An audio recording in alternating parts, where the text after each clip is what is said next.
Судьба армянской дипломатии наглядно продемонстрировала, как союзники могут стать не союзниками, а врагами.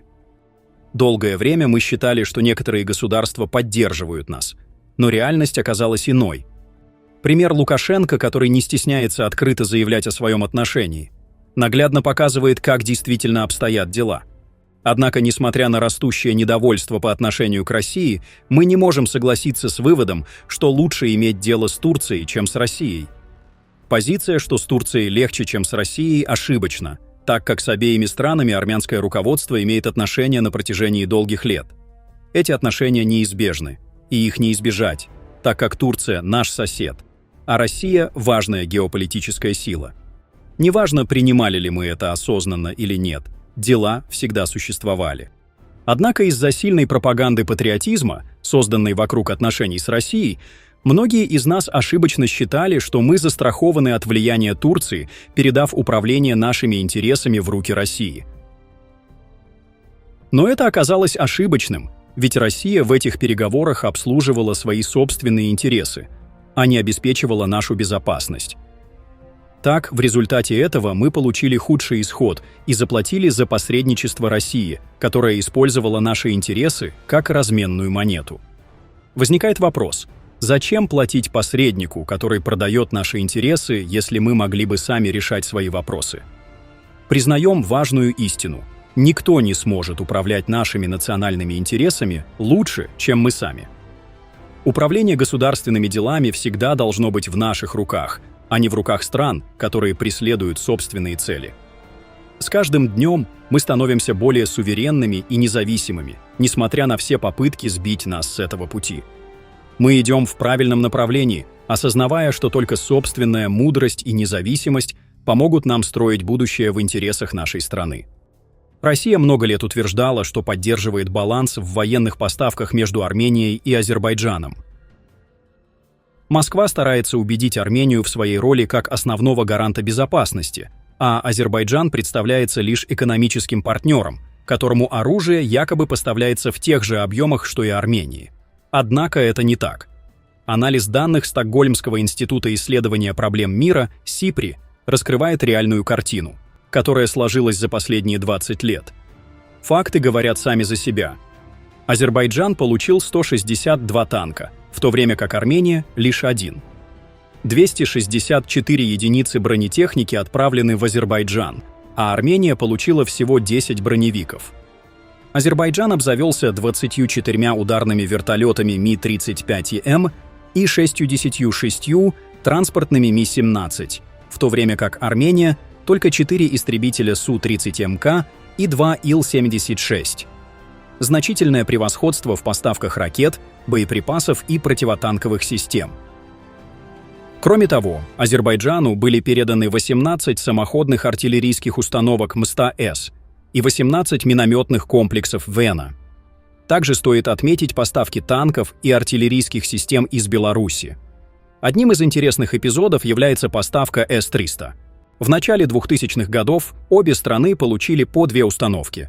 Однако, если Азербайджан получил более современную модификацию с дальностью поражения до 200 километров, Армения получила более старую версию с ограниченной дальностью всего 150 километров. Согласно статистике СИПРИ, разница в стоимости поставок оружия в пользу Азербайджана в десятки раз превышала объемы поставок в Армению, особенно перед 44-дневной войной. Таким образом, Россия фактически усилила вооружение Азербайджана, что сыграло свою роль в обострении конфликта в Карабахе.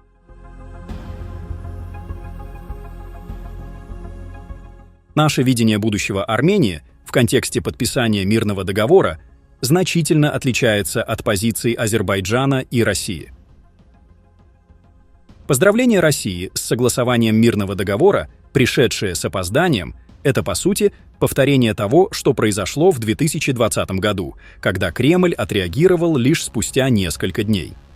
Тогда Россия согласовывала свои шаги с Азербайджаном, чтобы понять, как действовать дальше, и сейчас мы видим повторение этой ситуации. После того, как Армения согласилась с последними условиями мирного соглашения, которые, как казалось Кремлю, будут тянуться долго, тут же появились новые требования. Это подтверждает, что настоящая цель России и Азербайджана – не подписание мирного договора. Для Армении мирный договор открывает новые перспективы. Экономическое развитие, открытие границ, возможность вступления в ЕС, вывод 102-й российской базы, транспортные и энергетические проекты, которые соединят Среднюю Азию с Европой через Армению. Но это не устраивает ни Россию, ни Азербайджан. Как Россия будет оказывать влияние на Азербайджан, если не будет вопроса с Арменией?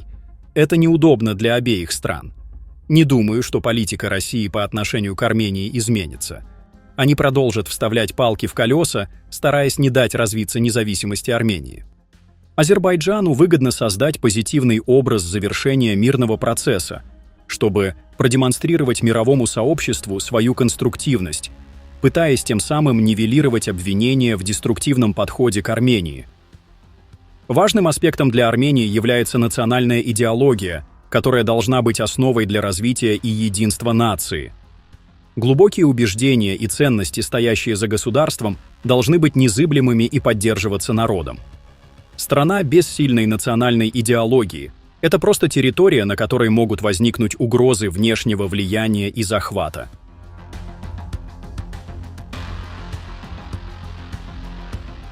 Мирный договор – это шанс на будущее или новая катастрофа. Сегодня многие в Армении переживают за будущее из-за возможного подписания мирного договора. Реакция мирового сообщества и шквал поздравлений по поводу завершения переговоров дают основания полагать, что его подписание практически неизбежно. Однако жестокая реальность такова. За пределами Армении никому не интересны ни наша история, ни наши страдания, ни справедливость.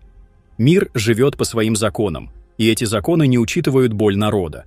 Все хотят мира, но не из-за того, что ценят человеческие жизни, а потому, что на мирных отношениях можно хорошо зарабатывать.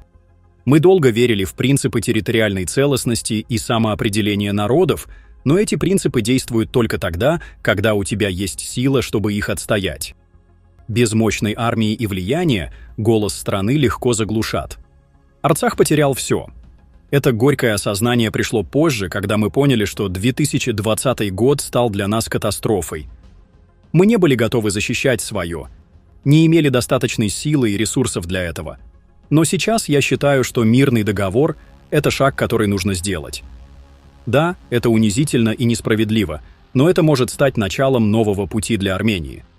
Это шанс на экономическое развитие и массовое возвращение армян в страну, где нестабильность и война долгое время отпугивали людей. Мир может изменить многое, и нам нужно время, чтобы создать сильное государство. Границы – это лишь формальность для сильных. Подписание мирного договора не означает конец истории. Это возможность для роста. История показывает, что границы меняются, когда приходит время. Армянское Нагорье не украдут.